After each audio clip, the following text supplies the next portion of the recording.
ప్రస్తుతం మాజీ మంత్రి పేర్ని నాని మాట్లాడుతున్నారు. లైవ్లో చూద్దాం. మార్గంగా అంటే పట్టపగలు ఇంత పచ్చిగా మాట్లాడుతుంది. సరే, ఆయన ప్రాగ్మెటిజం ఇది. అట్లాగే జనసేన రాజకీయ పార్టీ పెట్టిన తర్వాత 10 సంవత్సరాల్లో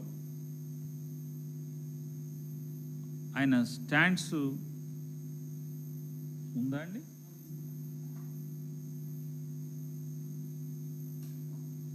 తెలుగుదేశం పార్టీతో పోటీ చేయట్లేదు అంటే మేమిద్దరం వాళ్ళకి ఎలా కావాలంటే మనం పనిచేసే వాళ్ళం. పల్లకీలు మోయాలి. ఇంకా పల్లకీలు ఎంతకాలం మోస్తాం? దశాబ్దాలు మోస్తూ ఉన్నాం పల్లకీలు. చాలు అలసిపోయాం. పల్లకీలు మోసి భుజాలు వలిసిపోయినాయి. చాలు, వీళ్ళకి పల్లకీలు మోసింది చాలు ముగిద్దాం. అవునా? చాలు పల్లకీలు మోసాం వీళ్ళందరికీ. వాళ్ళకి 10 సీట్లు 15 సీట్లు పడేస్తే వాళ్ళు చాలా తిరుగుతారండి. పవన్ కళ్యాణ్ జనసేన సైనికులు మనల్ని కించపరిచింది. అది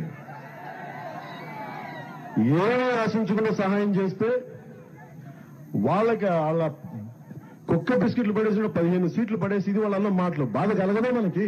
కోపం రాదా మనకి?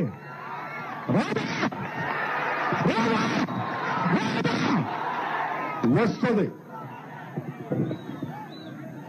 కానీ అంటే మీరు పడేస్తే భిక్ష వేయడానికి ఏమనుకుంటున్నాం? మేము జన సైనికులం, ప్రజల కోసం పనిచేసే వాళ్ళం. నేను ఇస్తాను, మీరు తీసుకోండి, మీరు ఇస్తే మేము తీసుకునే వాళ్ళం కాదు. నేను ముఖ్యమంత్రి కావడానికి సిద్ధంగా ఉన్నాను, సంసిద్ధంగా ఉన్నాను. ఇంత గుండె దమ్ముగా నేను 2019లో కూడా చెప్పలేదు. నాకు తెలుసు ఆ సంగతి. ఎందుకంటే సత్తా ఉందా లేదా నాకు నేనే ఒక సెల్ఫ్ డౌట్. నాకు ఈ రోజు నేను చెప్తున్నాను, సాక్షాత్తు శ్రీవల్లభుడు సాక్షిగా చెప్తున్నాను. ముఖ్యమంత్రి స్థానం గనుక మీరు ఇస్తే ఆంధ్రప్రదేశ్ ని అత్యంత ఉన్నత నెంబర్ 1 రాష్ట్రంగా దేశంలోనే తీర్చిదిద్దుతాను. అన్ని స్థానాల్లో పోటీ చేయడానికి మన దగ్గర 4 దశాబ్దాల సుదీర్ఘమైన అనుభవం ఒక వ్యవస్థలు ఉన్నాయి మన దగ్గర. తెలుగుదేశం పార్టీ నాయకుల్లాగా పోల్ మేనేజ్మెంట్ తెలుసా? తెలుగుదేశం పార్టీలతోటి మనం పోటీ పడగలమా? 800 నుంచి 1000 మంది బూత్ కార్యకర్తలు ఉన్నారా మనకి ప్రతి నియోజకవర్గంలో? ఏమున్నాయి మన దగ్గర? గౌరవ ముఖ్యమంత్రి శ్రీ నారా చంద్రబాబు నాయుడు గారికి మద్దతు ఇచ్చాను 2014 నుంచి. అంటే మన దగ్గర సత్తా లేనప్పుడు అది ఓట్లు చీలకుండా అది ఇస్తే అది ప్రజలకి బలం అవుద్దని 2014 నుంచి నేను అదే పని చేశాను.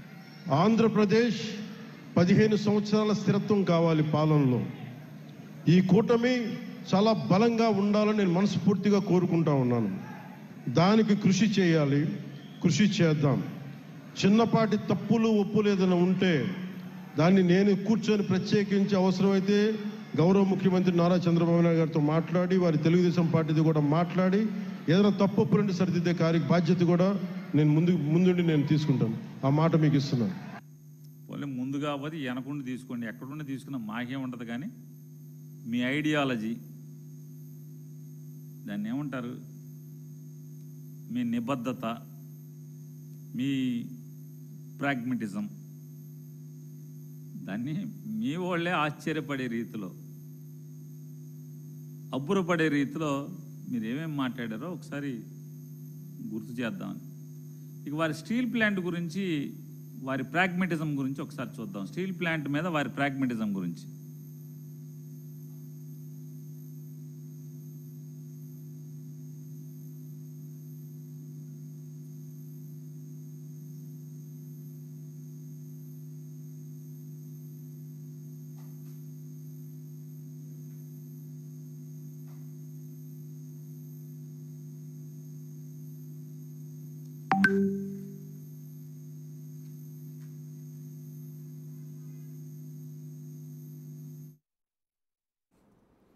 ఇసుక పవన్ కళ్యాణ్ వైఖరిపైన ఆగ్రహం వ్యక్తం చేస్తున్నారు మాజీ మంత్రి పేర్ని